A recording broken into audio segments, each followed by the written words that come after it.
जैसे ही हम संन्यास शब्द सुनते हैं तो हमारे मेमोरी कोश से जो ट्रिगर होता है अर्थ, वो होता है कि सब कुछ छोड़ना और किसी अकेले प्लेस में, जंगल में निकल जाना। क्योंकि हज़ारों साल से हमें यही बताया गया है संन्यास के प्रति।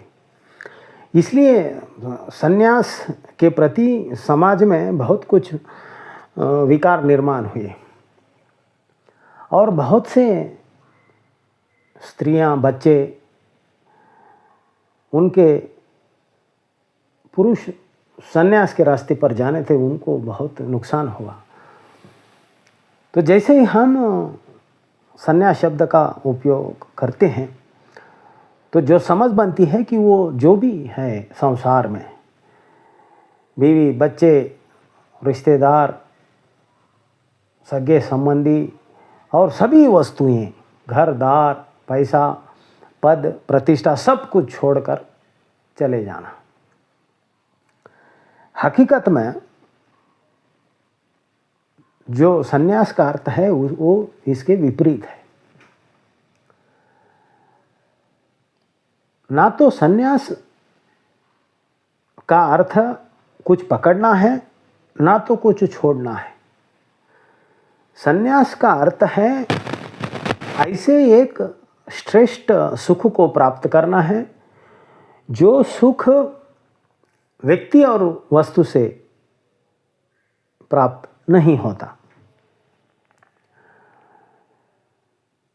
अभी थोड़ा हम इसके बैकग्राउंड को समझेंगे, जहाँ से ये संन्यास नाम का तत्व आया है। उपनिषद के ऋषि अपने वधुओं के साथ, अपने बच्चों के साथ, अपने जो उपयोगिता के जानवर होते हैं उनके साथ संसार करते थे। वो पूरी तरह संसारी थे। संसार में रहते हुए, संसार को भोगते हुए उन्होंने ब्रह्म की खोज की, उस परम ऊर्जा की खोज की। उस खोज के दौरान उन्होंने ये पाया कि हम जो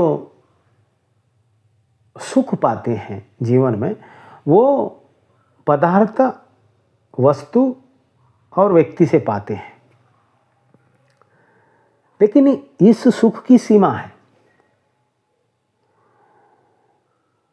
जैसे पदार्थ है, 5 इंद्रियों द्वारा हम उसका सुख तो पाते हैं स्वाद के रूप में, लेकिन एक सीमित दायरे पर वो स्वाद चलता है। फिर हम अगर ज़्यादा स्वाद लेने जाएंगे तो वो हानिकारक होता है।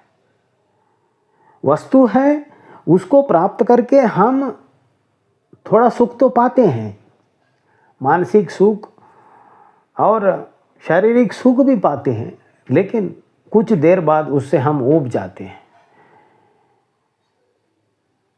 उसी तरह व्यक्ति के साथ भी हम सुख पाते हैं, व्यक्ति के कंपनी में भी हम सुख पाते हैं, लेकिन उसकी भी एक सीमा है।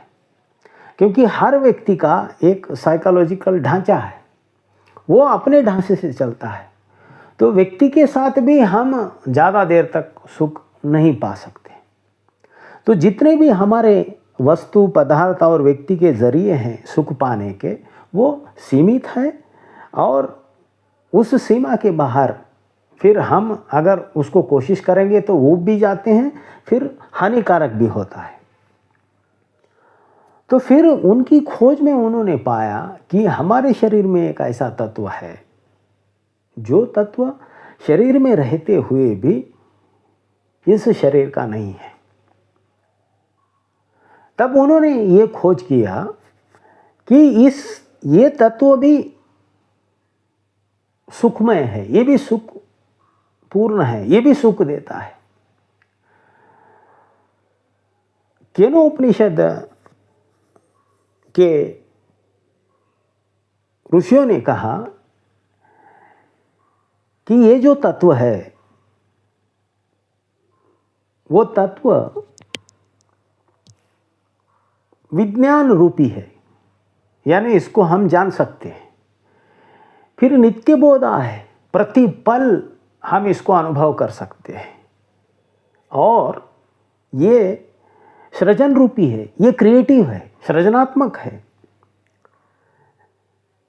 फिर उन्होंने कहा ये आनंद रूप है, यानी बड़ा स्वाद है, इसका स्वादपूर्ण है।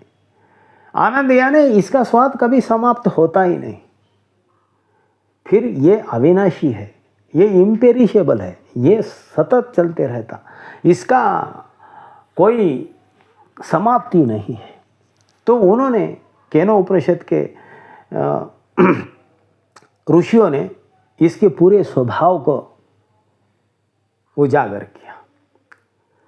फिर शंकराचार्य ने कहा कि ये तत्व जीवन ऊर्जा के रूप में हमारे भीतर है, लेकिन ये ब्रह्म का ही अंश है। तो इस जीवन ऊर्जा का जो तत्व है, इस तत्व से हम ब्रह्म, जिसके प्रजस में ये पूरा ब्रह्मांड, ये वस्तु का जगत विचलित रूप में हो रहा है, उससे हम कनेक्ट हो सकते हैं। फिर इनसे जो सुख मिलता है, इस जीवन ऊर्जा के तत्व का, जब हम ब्रह्म से कनेक्ट होते हैं, यानी जब यूनिट माइंड, यूनिवर्सल माइंड से जब हम कनेक्ट करते हैं, तो हमारे भीतर जो ऊर्जा बहती है, वो ऊर्जा जो सुख देती है, वो सुख परम सुख है और ये सतत है। इसमें ना तो कोई थकावट है, इसमें ना तो कोई रुकावट है, ना तो इसकी कोई हानि है, और ये सृजनात्मक सुख है।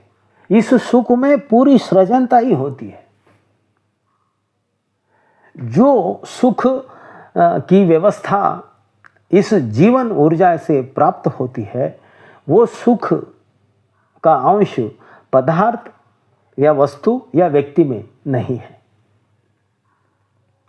इसलिए उन्होंने कहा इस ऊर्जा से जो सुख प्राप्त होता है, उस सुख का नाम उन्होंने कहा ये संन्यास है। संन्यास, ये तीन जो रूट शब्द है, वैल्यू फील्ड्स, इन तीन शब्दों से ये कंपाउंड बना है। सन, आय और आयास।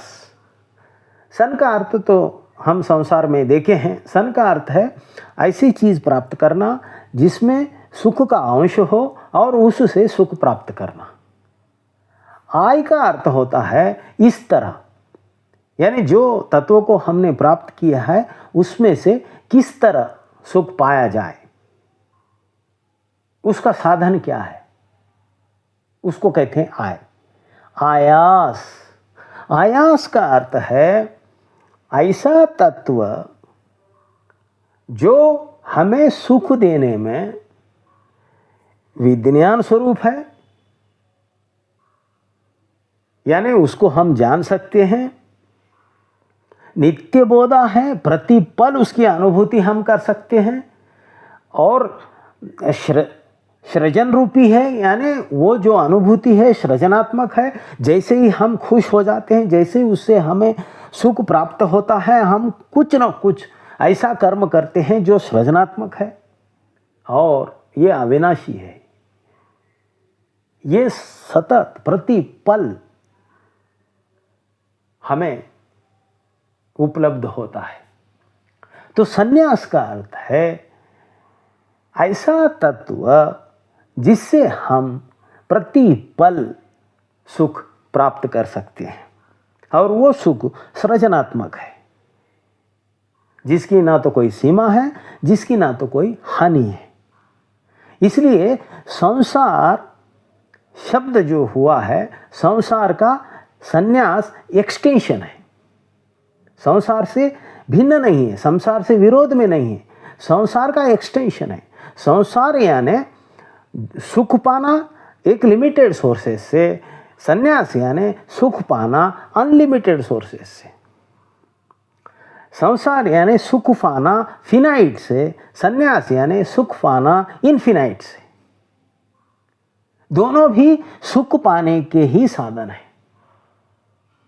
इसलिए कृष्ण ने इस पर बहुत बड़ा ट्रांसफॉर्मेटिव अप्रोच इसको किया है। तो कृष्ण ने कहा है कर्म संन्यास। अगर संन्यास कुछ छोड़ना होता, कुछ छोड़ के भागना होता, तो फिर कर्म के साथ वो विरोधाभासी होता, क्योंकि कर्म यानी संसार का हिस्सा हुआ, संन्यास यानी भ्रांति की समझ के अनुसार कुछ संसार को छोड़कर भागना होगा।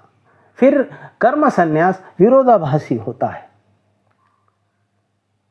इसलिए कृष्ण ने कर्म और संन्यास की जो विरोधाभास संसार में चल रहा था और इस भ्रमित ज्ञान से जो व्यवस्था प्रचलित हुई थी, जिससे संसार अस्त व्यस्त हो गया था, फिर उसको सुव्यवस्थित किया कृष्ण ने गीता में। इसलिए कृष्ण ने संसार और संन्यास दोनों को एक योग बताया है, सुख और परम सुख।